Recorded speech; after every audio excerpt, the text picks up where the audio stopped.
hindi ka pakinggan ng Panginoon sa mahabang panahon na dekada ng iyong kahilingan, narito ka pa kaya? Yan ang tanong ng Panginoon. Nandiyan ka pa kaya? Nakaupo ka pa kaya dyan? Ikaw ba'y nagpupuri pa rin sa Panginoon kung hindi ka tugunin ng ating Panginoon? Tapat ka pa kaya sa Kanya na magpupuri kung hindi ka tutugunin sa lahat ng iyong mga kahilingan? Ang Panginoon.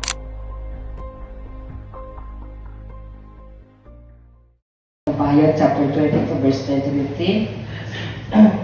At sinabi rin niya sa akin, huwag mong ililihim ang mga propesiya na nasa aklat na ito, sapagkat malapit nang maganap ang mga ito. Pagpatuloy sa pagpapakasama ang masasama, pagpatuloy sa pagpapakarumi ang marurumi. Ngunit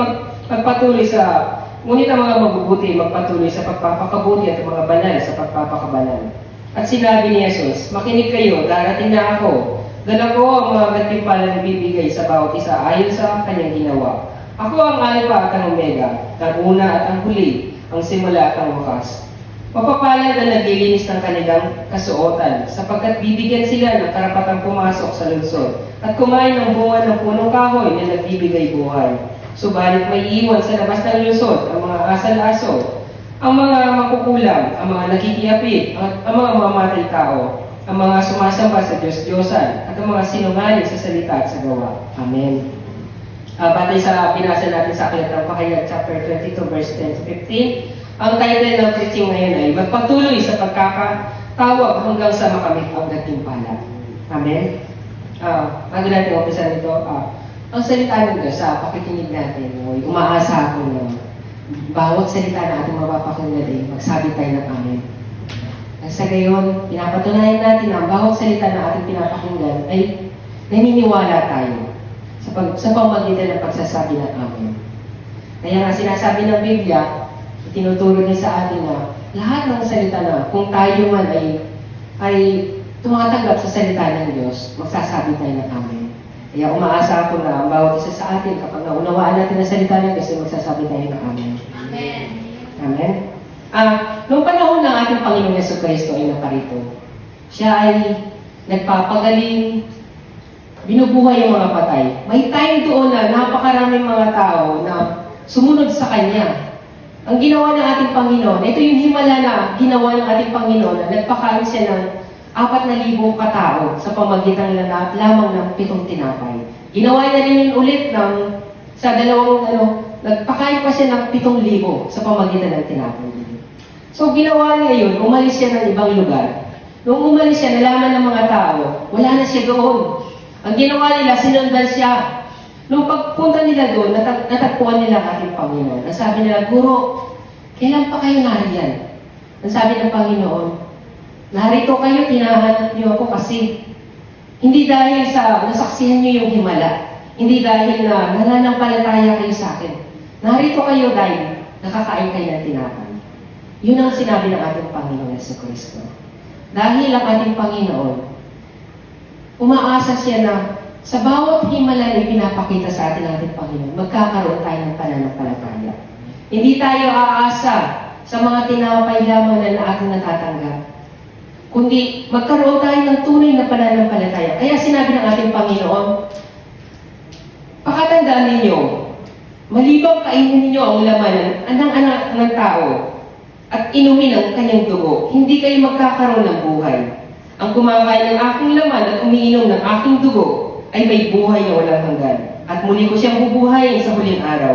Sapagkat ang aking laman ay tunay na pagkain at ang aking dugo ay tunay na inumin. Ang kumakain ng aking laman at umiinom ng aking dugo ay nananatili sa akin at ako naman sa kanya. Paano kaya mangyayari yun? Ang mga tao ay naguluhan sa sinabi ng ating Panginoon. Sabi niya, ako ang tunay na pagkain. Ako ang tinapay na nagbibigay buhay. Kung sino man ang kumakain sa aking laman, kung sino man umiinom sa aking dugo, ay magkakaroon ng buhay na walang hanggan. Pero yung mga tao, hindi nila naunawa na sinabi ng ating Panginoong Jesucristo. Kaya ang sabi nila, napakabigat naman ang sinasabi mong iyan. Hindi nila maunawaan dahil nga patalinghaga ang ating Panginoong Jesucristo na nagsasalita. Kaya ang sabi niya, tulad ng kinain, hindi ito tulad ng kinain ng inyong mga ninuno. Ganun ang sabi ng ating Panginoon. Namatay sila kahit kumain ngayon. Ngunit ang kumakain ng tinapay na ito ay mabubuhay magpakailanman. Yun ang sinabi ng ating Panginoon. Sapagkat walang makapagbigay sa atin ng buhay na walang hanggan, kundi ang ating Panginoong Jesucristo lamang. So nagtataka sila, paano kaya nila kakainin ng Panginoon? Paano nila makakain yung kanyang laman at ang kanyang dugo para magkaroon lamang sila ng buhay na walang hanggan? Napaka-imposible nun na mangyari. Kaya ang mga apostol, marami sa mga sumusunod sa ating Panginoong Jesucristo. Dahil sa naguluhan sila sa sinabi ng Panginoon, sabi nila, napakabigat na pananalita yan. Sino kaya makakaunawa? Kaya ang nangyari, tumalikod halos yung mga mananampalataya kay Jesus. Dahil hindi nila naunawaan ang sinasabi ng Panginoon. Ngayon, tinanong sila ng ating Panginoon, o kayo, tatalikuran niyo pa ako. Sabi niya sa mga apostol. Anong sagot ng ating apostol? Sa iyo. Nasa iyo ang mga salitang nagbibigay buhay. Kaya, bakit pa kami tatalikod sa iyo? Nasa iyo ang salitang nagbibigay buhay. So, ang mga apostol, kahit sa kabila ng mga pananalitang iyon, nagpatuloy sila sa pananampalataya sa Panginoon. Hindi sila tumalikod sa pananampalataya nila. Kaya nga sinasabi niya dito, ang Espiritu ang nagbibigay buhay. Hindi ito kayang gawin ng tao. Ang salitang sinasabi ko sa inyo ay Espiritong nagbibigay buhay. Yun ang ibig sabihin ng Panginoong Jesucristo. Ang lahat ng salita na sinasabi niya sa atin ngayon, ito yung salitang nagbibigay buhay para sa atin. Ito yung makakapagbigay sa atin ng kaligtasan. Ang salita mismo ng ating Panginoon. Sa mundong ito, wala tayong matatagpuang bagay na makakapagligtas sa atin. Walang bagay sa mundong ito na magbibigay sa atin ng kaligtasan o magbibigay sa atin ng buhay na walang hanggan. Walang bagay sa mundong ito, kundi mula lamang sa salita ng ating Panginoon, sapagkat ang salita ng Diyos ay buhay. At ang salita ng Diyos ay Diyos. Ang salita niya ay nananatiling buhay. May kapangyarihan ang kanyang salita. Kaya nga sinabi niya, kainin mo ang aking laman at inumin ang aking dugo upang ikaw ay magkaroon ng buhay na walang hanggan. So, ibig sabihin, ang salita mismo ng ating Panginoon, paano mo kaya i-accept ang salita ng Panginoon para ikaw ay magkaroon ng buhay na walang hanggan? Paano kung ito isang review? I-accept mo kaya ito? Paano kung ito ay pagtutuwid sa iyo? I-accept mo ba kaya ito? Tatanggapin mo ba ang Panginoon o tatalikod ka sa Panginoon? O ikaw ay magpapatuloy hanggang makamtan mo yung gantimpalang ibinibigay sa iyo ng Panginoon? Tatanggapin mo ba ang lahat ng salita niya binibigay sa atin ng ating Panginoon? Ikaw ba'y mananampalataya sa bawat salitang sinasabi ng ating Panginoon? O ikaw ay tatalikod dahil hindi mo naunawaan ang salita ng Panginoon? O ikaw ay tatalikod dahil ayaw mo nang tanggapin ang salita niya? Dahil masakit para sa iyo ang salita ng Diyos? Ikaw ba'y mananatiling tapat sa Panginoon? Kaya nga sabi ng Panginoon, huwag ang tinapay na nasisira ang dapat niyong hanapin, kundi ang mga salitang nagbibigay buhay ang hanapin ninyo. Ang salita ng Diyos mismo ang hanapin ninyo. Hindi puro lamang blessing, hindi puro blessing lang hinahanap ng isang mananampalataya. Lord, dinggin mo ko, dinggin mo ko, dinggin mo ko, dinggin mo ko. Hindi ganoon. Hindi ganoon ang dapat nating hanapin. Lord, paano ba ako mamumuhay ng may kabanalan sa iyong harapan? Paano ba kita pararangalan? Hindi lang tayo humihiling sa Panginoon. Panginoon, tugunin mo ako sa lahat ng aking mga kahilingan. Kundi sinasabi ng ating Panginoon, hanapin ninyo ang salita ng Diyos na nagbibigay buhay. Narito kayo dahil nakakain kayo. Narito kayo dahil nakaranas kayo ng pagpapala. Narito kayo dahil naranasan yung tugunin ka ng Panginoon. Pero paano kung hindi ka tugunin ng Panginoon? Narito ka pa kaya? Paano kung hindi ka pakinggan ng Panginoon sa mahabang panahon na dekada ng iyong kahilingan? Narito ka pa kaya? Yan ang tanong ng Panginoon. Nandiyan ka pa kaya? Nakaupo ka pa kaya dyan? Ikaw ba'y nagpupuri pa rin sa Panginoon kung hindi ka tugunin ng ating Panginoon? Tapat ka pa kaya sa Kanya na magpupuri kung hindi ka tutugunin sa lahat ng iyong mga kahilingan? Ang Panginoon, ang gusto niya ay hangarin mo yung mga bagay na espiritual. Hindi yung tinapay lamang na nasisira lang. Madaling ibigay ng Panginoon lahat ng kahilingan ninyo. Pero mahirap ibigay para sa inyo ang buhay na walang hanggan kung hindi nyo hahanapin yung mga bagay na espiritual. espiritual. Dahil kayo mismo ang hihingi ng kapatawaran sa inyong kasalanan. Hindi ang Panginoon mismo ang magsasabi sa inyo, pinapatawad na kita. Hindi ganoon. Ginawa ng Panginoon yun 2,000 years ago. Pinatawad na tayo sa ating mga kasalanan. Pero this time, ibinigay na sa inyo yung dugo ni Kristo. Sabi niya, kainin mo ang aking laman at inumin ang aking dugo. Pero nasa inyo ba ang dugo ni Kristo? Nasa inyo ba ang laman ni Kristo? O ang hinahanap ninyo yung tinapay lang? Para lang masabi ninyo na may tunay na Diyos. Para masabi ninyo sa sarili na, Lord, tunay ka talaga, naghimala ka sa buhay ko. Ang sabi ng Panginoon, mapalad. Mapalad ang sino mang naniniwala sa Kanya kahit hindi siya nakikita. Sinabi ng mga tao, magpakita ka nga ng himala sa amin. Ang ibang tao, magpakita ka nga ng palatandaan. Tandaan niyo, sabi ng Panginoon, ang lahing ito hindi makakakita ng mga palatandaan ng himala. Maliban ang sinasabi ko sa inyo, si Joshua, si Jonas pala. Si Jonas ay 3 araw na nasa loob ng dambuhalang isda. Yun din ang sinasabi ng Panginoon. Ang himala sinasabi ng Panginoon ay yung tanggapin ninyo si Kristo. Nandito na ang himala sinasabi ninyo. Nandito na yung himala na hinahanap ninyo. Nandito si Kristo. Bakit pa kayo naghahanap ng ibang himala? Naghahanap kayo ng mga bagay na mapapatunayan yung totoo ang Panginoon. Pero nandyan sa paligid ninyo, nandyan yung mga puno, nandyan yung lahat ng bagay na nakikita nyo, nandyan yung araw. Paano nalikha ng mga bagay na yun kung walang tunay na Diyos? Nandiyan yan kasi nga may Diyos. Nilikhahan lahat ng bagay kasi nga nandiyan ang Panginoon. Bago pa tayo likhain, nandiyan lang lahat ng bagay na yan. Nandiyan lang ating Panginoon. Kaya nga, nang pasimula ay naroon na ang salita. At ang salita ay kasama ng Diyos. At ang salita ay Diyos. Sa pasimula ay kasama na siya ng Diyos. Nilikhahan lahat ng bagay sa pamagitan niya. At walang anumang nilikha na hindi sa pamagitan niya. Ang nilikha sa Kanya ay may buhay. At ang buhay ay siyang ilaw na sa katauhan. Pero naparito ang Panginoong Jesucristo. Hindi siya tinanggap ng salibutan. Bakit? Bakit hindi tinanggap ng mga tao si Kristo sa salibutan? Dahil ang hinahanap nila ay pagpapala. Hinahanap nila ay himala. Hindi nila hinahanap yung pangako ng ating Panginoon na kaligtasan para sa kanila. Ganun din sa atin ngayon sa panahon ito. Ang mga tao nagsisimba na lamang dahil sa mga pagpapala. Sa pagpapala lamang. Dahil sa pagpapala, yun lang ang pinangahawakan nilang pananampalataya sa Diyos. Pero ang Panginoon, ang pangako niya, buhay na walang hanggan doon sa langit. Yun ang pangako niya para sa atin. Yun ang tunay na pagpapala niya pagkakalob sa inyo. Ang mga pagpapalang iyon, para lamang dito sa mundong ito. Pero yung tunay na pangako ng ating Panginoon ay buhay na walang hanggan doon sa langit.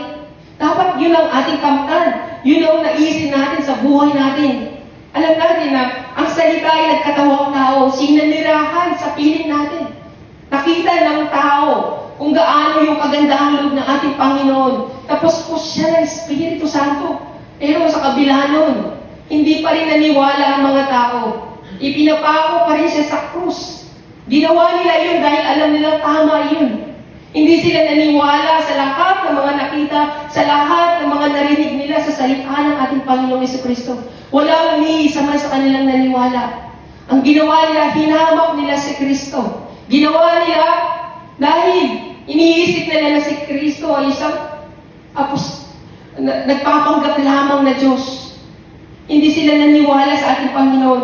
Dumating ang salita sa salibutan, ngunit hindi siya kinilala. Ng salibutan ito, nilikha sa pamagitan niya, pumunta siya sa kanyang bayan, ngunit hindi siya tinanggap ng sarili niyang kababayan. Napakasakit, di ba? Sa sarili niyang bayan, hindi siya kinilala dahil alam namin yan, kilala namin yan, karpentero lang yan, anak siya ng karpentero. Paano mangyayari siya isang propeta o siya isang misayas? Hindi sila naniniwala dahil nakatingin sila sa tao. Hindi sila naniniwala sa salita ni pinapahayag ng Panginoon dahil ang kanilang standard ay nasa tao lamang. Kung tayo titingin lamang sa tao, hindi sa mga salitang ating naririnig, hindi natin makikita ang ating Panginoon. Pero kung hahanapin natin ang salita ng Diyos, sa pakikinig ng salita ng Diyos, matatagpuan ninyo ang Panginoon. Matatagpuan niyo siya sa pamamagitan ng kanyang salita. Dahil ang salita ay Diyos. At ang salita ay nagkatawang tao. Nanirahan siya sa piling natin, ibig sabihin, nasa atin ang ating Panginoon. Nasa atin ang ating Panginoon, subalit lahat. Sabi niya, subalit ang lahat ng tumanggap at sumampalataya sa Kanya, binigyan niya ng karapatang maging anak ng Diyos. Sila yung mga tunay yung mga anak ng Diyos. Sila yung mga tumatanggap sa salita ng Panginoon. Sumasampalataya, ibig sabihin ng sumasampalataya, hindi sa mga nakikita lamang, kundi sumasampalataya sila dahil hindi nila ito nakikita. Tayo, hindi man natin nasaksihan o nakita ang Panginoong Jesucristo, pero sumasampalataya tayo.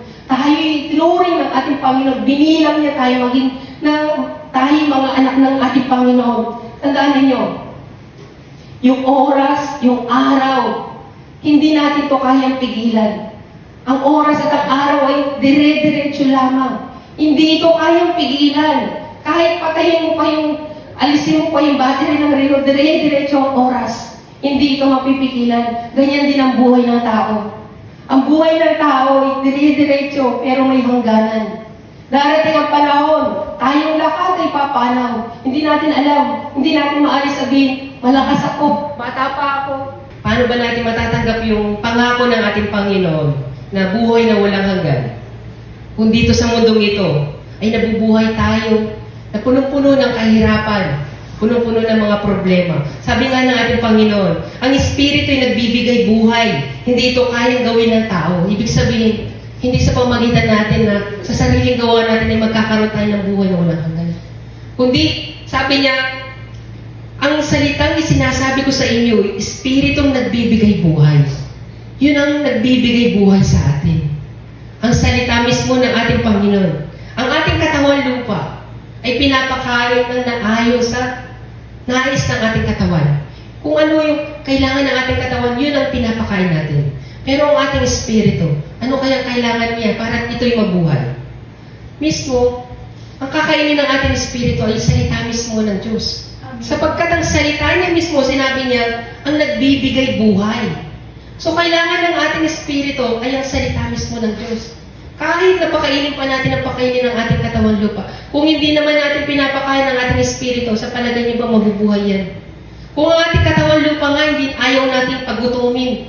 Pero yung ating kaluluwa, yung ating espiritu ay dapat kumain. Yung salita mismo ng ating Panginoon. Kaya nga nandiyan yung pagbabasa ng Biblia araw-araw. Nagbabasa ba tayo ng Biblia sa tuwing umaga? O kaya gabi, pag uwi ninyo galing trabaho? O kaya kahit nasa trabaho kayo, nagbabasa ba kayo ng Biblia? Nagiging aware ba kayo sa pamumuhay spiritual? Hindi natin ginagawa yun. Kasi nga, hindi yun ang nais ng ating katawan.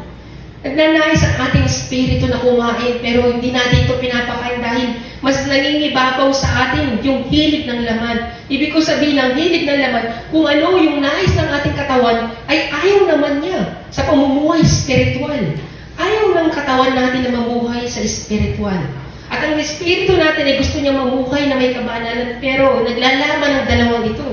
Kaya hindi natin masunod ang nais ng ating espiritu. Kasi nga, mahina ang espiritu natin. Bakit? Dahil hindi tayo nagdarasal. Hindi tayo nagpe-pray. Mahina tayo sa dasal, kaya madali tayong matukso ng diablo. So, paano tayo makakapamuha sa espiritual kung hindi tayo nagdarasal? Doon pa lamang, sa pananalangin, sablay ka na. Hindi kayo nagdarasal. So, umaga, sa company, sa trabaho, sa gabi, hindi kayo nagdarasal. Paano kayo makakapamuhay na makaspiritual? Paano kayo makakapamuhay na may kabanalan kung hindi kayo nagdarasal? Hindi ito kayang gawin ng tao, sabi ng Panginoon. Hindi ito magagawa ng tao, ngunit ang Espiritu ng Diyos ay magagawa ito sa pamagitan ng salita ng Diyos. So sa iyong sarili, hindi mo yan magagawa. Hindi mo kayang mamuhay na may kabanalan. Malabo iyan kung wala sa iyong Espiritu ng Panginoon. Malabong-malabo. Paano ka makakapamuhay na may kabanalan? Kung hindi mo hinihiling sa Diyos na ikaw ay puspusin ng Espiritu ng Diyos. Malabo ka magkakaroon ng buhay na walang hanggan. Basahin mo man ang Biblia ng basahin. Kung wala sa iyo ang Espiritu ng Diyos, hindi mo maunawaan ang Biblia. Malabo. Dahil sinubukan ko na yan. Isang beses kong natapos ang buong Biblia, wala akong naunawaan. Tinanong ko ang Diyos, bakit hindi ko maunawaan ang salita mo? Natapos ko na ang Biblia. Isa't kalahati, bumalik na ako sa New Testament, natapos ko na ulit. Bakit wala pa akong naunawaan? Dahil sarili ko lamang. Sa sarili kong sikap, inunawa ko ang salita ng Diyos. Kaya ni isa man sa salita ng Diyos ay wala akong naunawaan. Pero nung humiling ako sa Diyos, Lord, ibigay mo sa akin ang Espiritu, ang Holy Spirit, ikaw mismo magturo sa akin. So simula nun, napakadali unawain ang salita ng Diyos, hindi sa sarili kong pangunawa, kundi yung Holy Spirit mismo magpapaunawa sa iyo ng lahat na binabasa mo sa Biblia. Kaya nga malabong mangyari na ikaw ay makapamuhay na maayos sa pananampalataya kung wala sa iyong Holy Spirit. Ngayon, paano mo malalaman kung wala sa iyong Holy Spirit? Punong-puno ka ng stress sa buhay. Punong-puno ka ng problema sa buhay. Punong-puno ka ng alalahanin sa buhay. Walang kapayapaan sa puso mo. Hindi makasingit ang Holy Spirit sa puso mo kapag ganoon. Pero kung ikaw ay nagtitiwala sa salita ng Panginoon, ang Holy Spirit ang siyang gagabay sa iyo, katulad ng pangako ng Panginoong Jesucristo. Ang sabi niya, isusugo ko sa iyo ang Holy Spirit upang ipaalalahanan kayo patungkol sa salitang ibinigay ko sa inyo noon. Paalalahanan kayo ng Holy Spirit sa mga salitang inyong naririnig sa service. Amen. Pero bakit wala kayong maalala pag uwi ninyo? Dahil wala sa inyo ang Espiritu ng Diyos. Dahil sa loob mismo ng simbahan, punong-puno kayo ng alalahanin. Kaya nga, bago tayo nag-service, ginawa natin, inayos muna ang problema. Para pagdating dito, nagiging katanggap-tanggap tayo sa harapan ng Panginoon. Para pagdating natin sa loob ng simbahan, ang puso mo malinis na. Yan din ang preaching mo last Sunday. Linisin mo muna ang puso mo. Huwag kang magkakaroon ng galit. Matuto kang magpatawad bago ka humarap sa Panginoon para magiging katanggap-tanggap lahat ng handog mo, mga pagsamba mo, pagpupuri mo sa harapan ng Panginoon. Yan ang turo ng Panginoon. Kaya ginawa natin yon bilang pagtupad sa salita ng Panginoon. Dahil sinusunod natin ito. Ang salita ng Panginoon ay totoo at buhay. Kaya nga sa bawat salita na ating nababasa, paano natin i-apply ito? Paano ko kaya isasabuhay ito? Sa pagbabasa natin ng Biblia, magkaroon kayo ng excitement, magkaroon kayo ng katanungan. Paano kaya ito nangyari? Nakakatuwa naman. Gusto ko maunawaan. Ipasok ninyo ang sarili niyo sa Biblia. Kung ano ang kwento, ikaw mismo. Imagination. Magkaroon kayo ng imagination sa lahat ng binabasa ninyo. Nagsagayon, maramdaman ninyo na ang salita ng Diyos ay buhay. Hindi yung binabasa nyo lamang na parang pocketbook. Kundi maramdaman ninyo yung presence ng salita ng Diyos ay buhay. Totoo at nakaka-excite, masaya sa puso habang binabasa ang salita ng Panginoon. Yan ang sinasabi ko. Kaya nga, paano? Paano tayo magkakaroon ng buhay na walang hanggan? Paano natin makakamta ng buhay na walang hanggan? Sabi nga ng Panginoon, ang tao hindi lamang sa tinapay na bubuhay, kundi sa bawat salitang nagmumula sa bibig ng Diyos. So, ibig sabihin, hindi lamang sa tinapay tayo mabubuhay, kundi sa bawat salitang lumalabas sa bibig ng Diyos. Doon tayo magkakaroon ng buhay.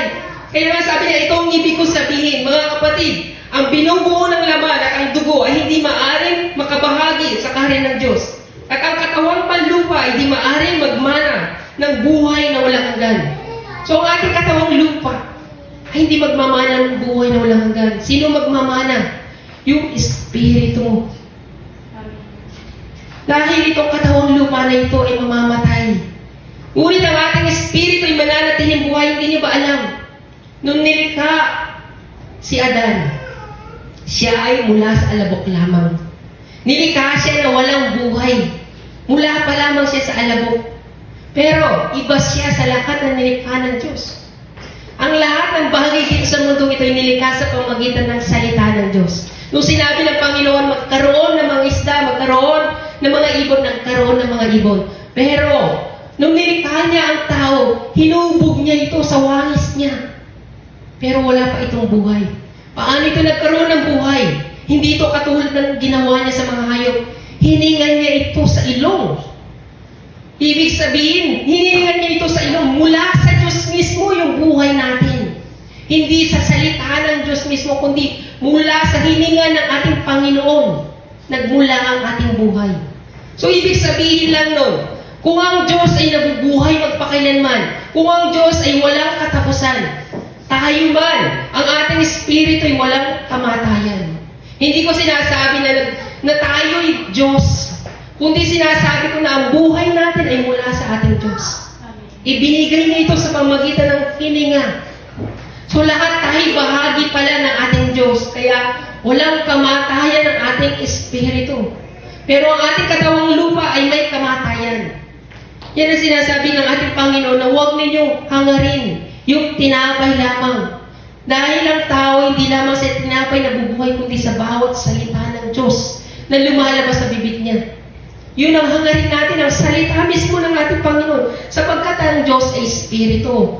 Dapat tayo'y mamuhay sa espiritu. Mamuhay tayo na may kabanalan. Kung paano ang ating Panginoon ay namumuhay na may kabanalan, mamuhay tayo na may kabanalan sa harapan ng ating Panginoon, sapagkat itong katawang lupa ay may kamatayan. Ang katawan natin ay may kamatayan, pero ang ating espiritu ay mabubuhay magpakailanman. Pero ang katanungan na ito, meron na bang tao na kumain na hindi namatay? Lahat tayo ay papanaw. Lahat, kahit na mga mayayaman pa yan, masarap yung pagkain nila, lahat yan ay daranas ng kamatayan. Kahit yung mga mahihirap ay daranas ng kamatayan. Lahat tayo'y pantay-pantay. Akala ng iba, itong buhay na ito, pagkatapos na silang mamatay, tapos na ang buhay. Pero hindi natin alam na ang ating espiritu ay mananatiling buhay. Sinasabi ng ating Panginoon, hahatulan ang tao batay sa kanyang mga gawa. Ibig sabihin, hindi lamang pagkatapos ng kamatayan natatapos ang lahat, kundi meron pang naghihintay na panibagong buhay pagkatapos ng kamatayan. Ito yung sinasabi ng ating Panginoon, na tayo hahatulan batay sa ating mga gawa. At sinasabi niya, tayo hahatulan. Itinakda sa tao na minsan lang mabuhay. At pagkatapos nun, ay yung paghuhukom. So, ibig sabihin, pagkatapos natin mamatay, mayroon pang naghihintay sa atin ng paghuhukom. Yun yung paghuhukom na sinasabi ng ating Panginoon na hahatulan tayo batay sa ating mga ginawa. Ano kayang ginawa natin pamumuhay sa mundo nung tayo nabubuhay? Tayo ba'y namumuhay sa salita ng Diyos? O namuhay lang tayo ayon sa sarili lang natin, nakagustuhan? Kaya nga may tinatawag ang ating Panginoon na aklat ng buhay. Aklat ng buhay at aklat na nagbibigay buhay. Ito'y dalawang aklat. Ang Biblia at ang kwento ng iyong buhay. Pagtutugmain ang dalawang iyan, kung hindi ka namuhay sa salita ng ating Panginoon, ikaw ay hahatulan na mapunta ng impyerno. Pero kung ikaw ay makitaan na namumuhay ayon sa salita ng ating Panginoon, kaya nga sinabi niya, mabubuhay ka ayon sa kanyang salita. Ang salita mismo ay espiritu na nagbibigay buhay. So, paano ka makakasurvive dito pa lamang kung hindi mo na pinapakinggan ang salita ng Panginoon? Kung hindi mo sinusunod, ina-apply ang salita ng Panginoon sa buhay mo, paano ka magkakaroon ng buhay na walang hanggan? Kapag ikaw ay namatay, gaano ka kasigurado na makakapunta ka ng langit? Gaano ka kasigurado na iyong pananampalataya mo'y sapat na para makapasok ka ng langit? Gaano ka kasigurado na lahat ng ginawa mo dito sa mundong ito ay sapat na para ikaw ay makapasok ng langit? Gaano ka kasigurado na kilala mo na ang Panginoon? Gaano ka kasigurado na alam mo na ang lahat ng salita niya? Gaano ka kasigurado na nasunod mo ang lahat ng salita ng Panginoon? Hindi ko sinasabi ito para hamakin kayo. Hindi ko ito sinasabi para i-ano yung mga level ng inyong pananampalataya, kundi nais kong ipabatid sa inyo, ano bang priority ninyo sa buhay mo ngayon? Ano bang priority ninyo? Ang para sa laman o ang para sa espiritu? Kayo ba'y nakahanda na kung kayo'y tawagin ng Panginoon? Handa na ba kayo na sabihin sa Panginoon, Lord, papasok na ako sa kaharian ng langit? Nakahanda na ba kayong marinig ang sasabihin ng Panginoon? Kung i-welcome kayo o sasabihin ng Panginoon, hindi kita nakikilala. Habang nabubuhay tayo dito, ang katanungan, ano bang priority ninyo? Kayo ba'y magpapatuloy sa hangganan hanggang sa makamtan ninyo yung gantimpalang pinangako ng Panginoon? O magpapatuloy kayo sa pamumuhay sa hilig na laman, sa nais niyo lamang? Nakahanda ba kayo? Kung kayo'y tawagin na ng Panginoon sa oras na ito. Nakapagpatawad na ba kayo? Nakahingi na ba kayo ng kapatawaran sa kasalanan ninyo? Nagawa na ba ninyo ang lahat ng pinapagawa sa inyo ng ating Panginoon? Lahat ng yan, unawain niyo mabuti. Hindi sa paghahatol, hindi para tignan kung ano ang pananampalataya niyo, kundi sa sarili niyo mismo. Suriin niyo ang sarili niyo. Nakahanda ka na ba?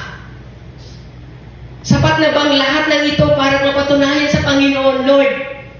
Karapat dapat ako magkamit ng buhay na walang hanggan. Sa sarili niyo, kaya nga sinasabi ng Biblia, suriin ninyo ang inyong sarili. Kung kayo ba'y naging tagumpay sa pananampalataya, o kayo'y bigo sa lahat ng mga pagsubok na ito.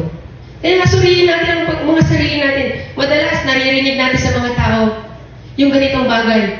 Nakakaingit yung mga mayayaman. Kasi nga, pagdating sa mga mayayaman, kung iisipin lang natin, maswerte sila, napakapalad nila, may damit sila, may sasakyan, may mga damit, walang problema sa kakainin, hindi nila iisipin kung maubusan ba sila ng bigas. Walang problema para sa kanila. Kung iisipin lang natin, lahat tayo. Iisipin natin talaga nakakaingit ang mga mayayaman. Lahat naman tayo, lahat ng tao nagangad ng maayos na buhay. Pero, ang lahat ng iyan ay panandalian lamang sa buhay. Lahat ng iyan ay panandalian lamang sa buhay. Kaya nga nung si Jesus ay tuksuin ng Diablo, sabi ng Diablo sa kanya, gawin mo ang tinapay ito kung ikaw ay tunay na Diyos. Kung ikaw ay tunay na anak ng Diyos, gawin mo tinapay ito. Bakit hindi ginawa ng ating Panginoong Yesus yun?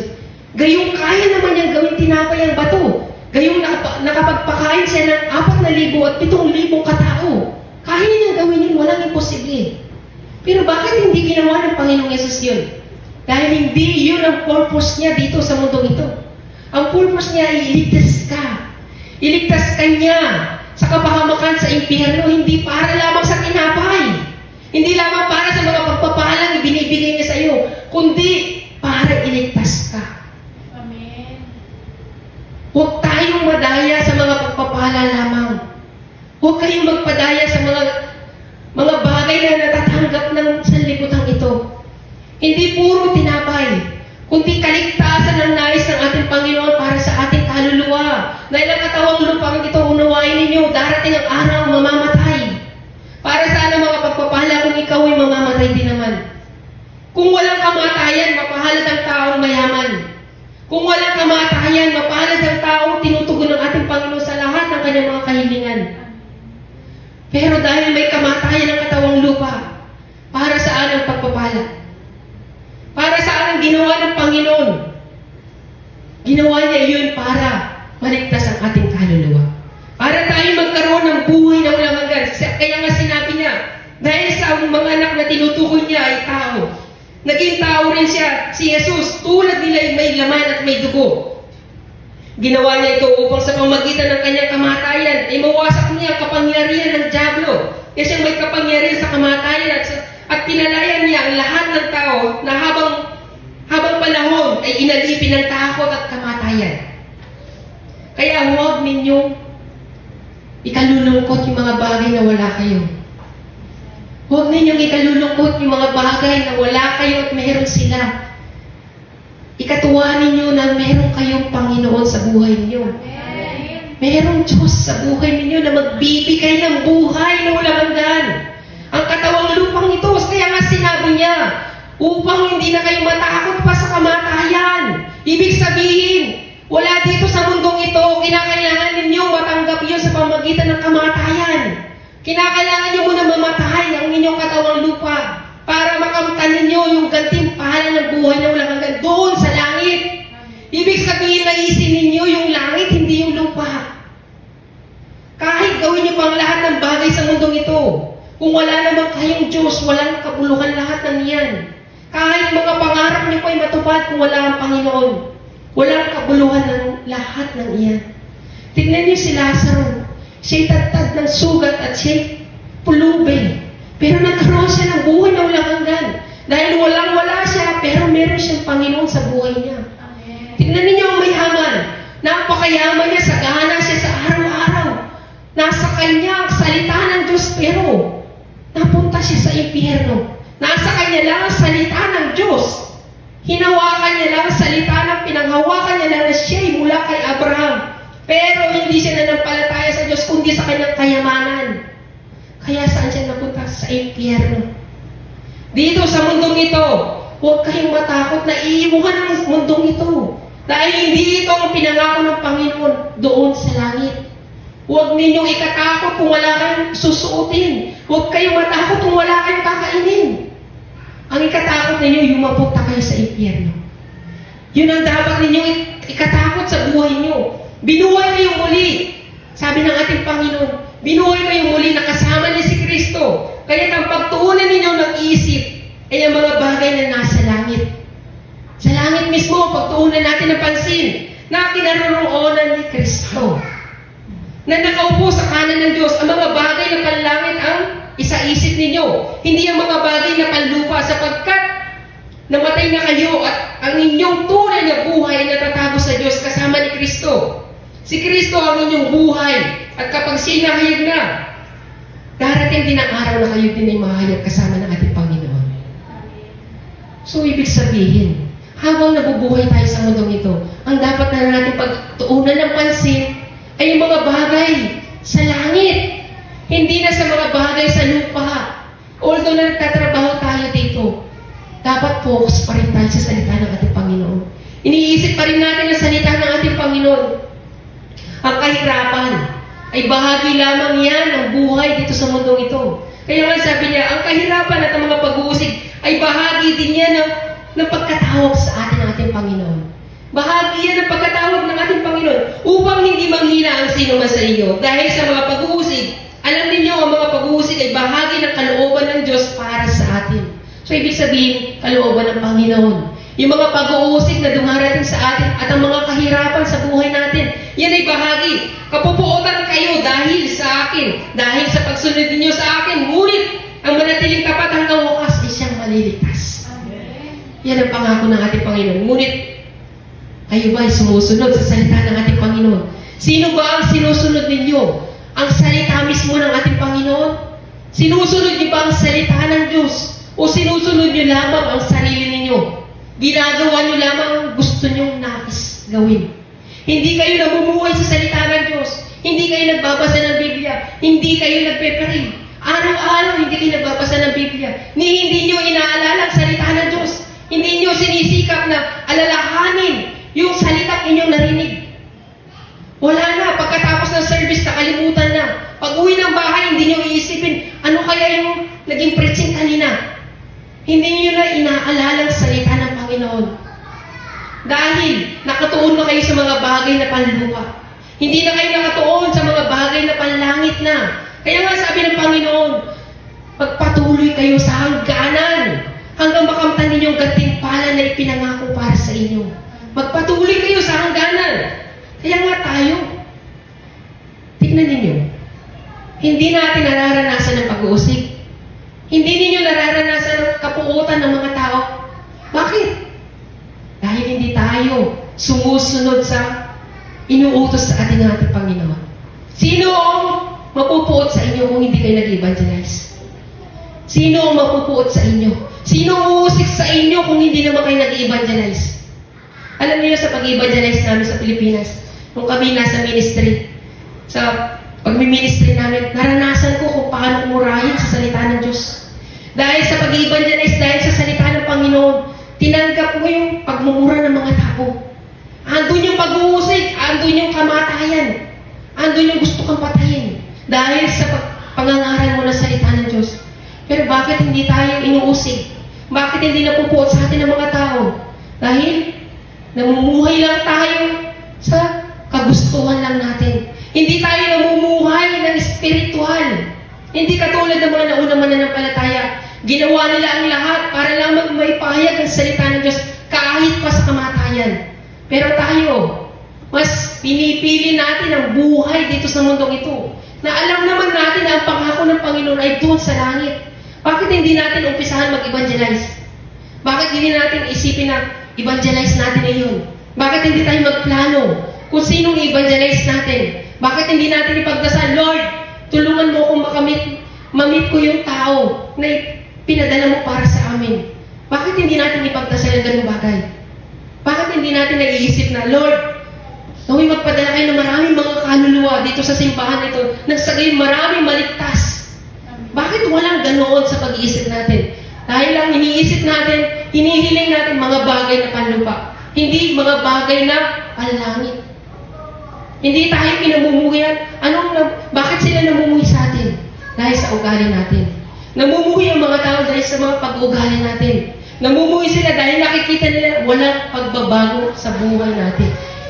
At sinasabi ko, kung kayo'y tunay na binago ng Panginoon, sasabihin nila, anong nangyari sa tao na yun? Bakit hindi na siya sumasama sa amin? Bakit nagbago na siya? Ibig sabihin, may nakikitang pagbabago sa iyo. Ikaw, nakikitaan ka na nila ng pagbabagong buhay. Napupuot sila sa iyo, hindi dahil ikaw ay namumuhay sa salita ng Diyos, kundi wala silang makitang pagbabago sa iyo. Nakikita lang nila yung pag-uugali na meron ka kung sino ka, kung paano ka nila nakilala, ganon. Yung pagkakakilala nila sa'yo. Pero kung kapupuotan ka nila dahil sa Panginoon, matuwa ka. Ikaw ay tatanggap ng buhay na walang hanggan. Dahil sa salita ng Panginoon. Kaya nga isipin niyo mabuti. Bakit ba ako kinapupuotan ng mga tao? Bakit ba ako hindi kinapupuotan ng sanlibutan ito? Dahil, sabi ng ating Panginoon, kapupuotan kayo ng sanlibutan. Kung paano nila akong kinapuotan. Mamahalin nila kayo kung kayo'y taga-sanlibutan dahil sila'y taga-sanlibutan. So, ibig sabihin, mahal ka ng taga-sanlibutan kasi ikaw man ay namumuhay sa sanlibutan. Pero kung ikaw ay namumuhay para kay Kristo, kapupuotan ka nila dahil iba sila sa pamumuhay mo. So, tingnan mo ang sarili mo kung paano ka mamuhay. Namumuhay ba ako sa salita ng Diyos? Isinasabuhay ko ba ang salita ng Panginoon? O ako ba'y namumuhay katulad ng taga-sanlibutan? Paano ko makakanta ng buhay na walang hanggan kung hindi ko isasabuhay ang salita ng Diyos? Paano ko isasabuhay kung hindi mo binabasa ang Biblia? Kaya basahin mo ang salita ng ating Panginoon. Wala pa tayo sa estado ng pag-aalay ng buhay. Wala pa tayo sa estado ng buhay na kung saan yung mga naunang mananampalataya ay nag-alay sila ng buhay nila. Nasa estado pa lamang tayo ng mga problema, mga pagsubok. Yung pa lamang ang estado natin. Paano kung dumating na yung sinasabi ng Panginoon na pag-uusig? Paano kung dumating na yung time na yun na pupugutan na ng ulo ang mga mananampalataya? Nakahanda ba kayo? Tatanggapin niyo ba mapugutan kayo ng ulo para lamang sa Panginoong Jesucristo?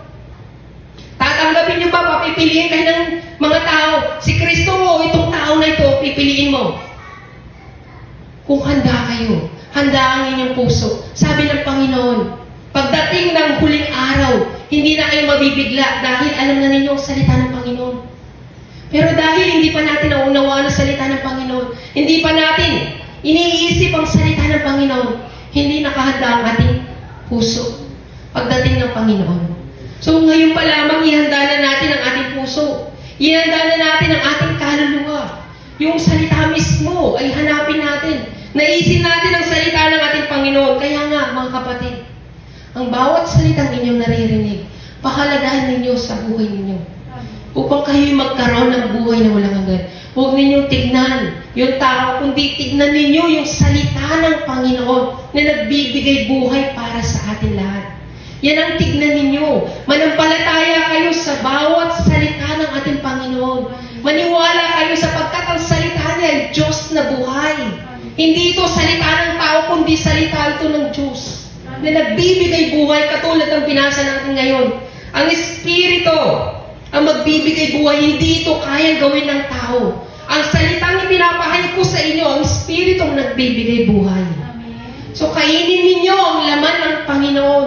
Kainin ninyo ang kanyang laman at inumin ang kanyang dugo. Unang sa gayon, magkaroon kayo ng buhay na walang hanggan. Ibig sabihin, lahat ng salita ng Panginoon, tagos sa puso.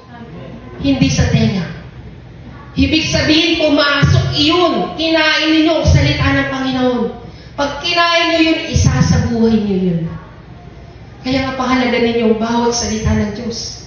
Dahil yan ang magbibigay sa inyo ng buhay na walang hanggan.